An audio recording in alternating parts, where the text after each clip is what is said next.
Le budget au global est de 4,2 millions.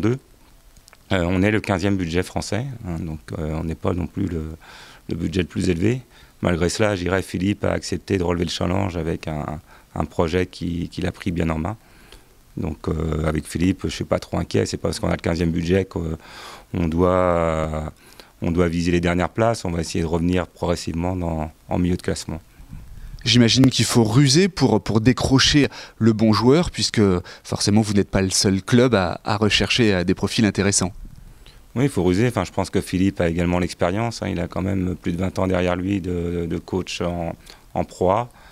Les joueurs le connaissent. Donc tous les joueurs qu'il a pris, c'est des joueurs qu'il souhaitait, qui ont un état d'esprit a priori irréprochable par rapport à ce que Philippe m'en a dit. Donc c'est vraiment bien pour Cholet Basket. Est-ce que c'est pas dangereux de prendre des joueurs qui ont plus de 30 ans? On a pu le voir l'année dernière lors de la campagne de pré-saison. Beaucoup de trentenaires s'étaient blessés.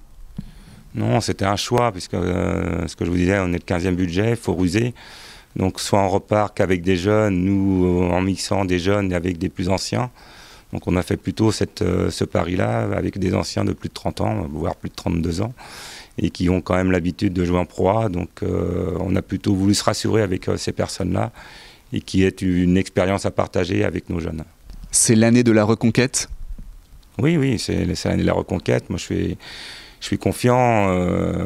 C'est clair qu'on ne va pas viser un titre dès l'année prochaine. Il faut qu'on reconstruise et qu'on aille progressivement, qu'on remonte dans le top 8 progressivement, ainsi qu'économiquement. Il faut également qu'on trouve des partenaires supplémentaires pour que le club puisse remonter progressivement dans le classement.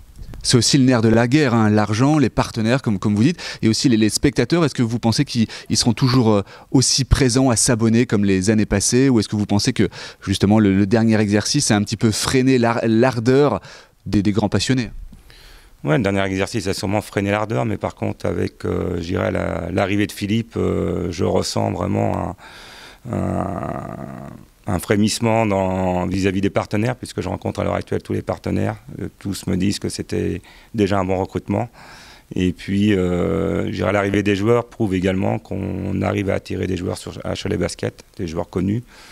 Donc, il n'y a pas de raison que la mayonnaise ne prenne pas et qu'on ne fasse pas plaisir à nos abonnés. Donc, non, je suis confiant. Je pense que les abonnés vont venir en masse cette année à la Maigret.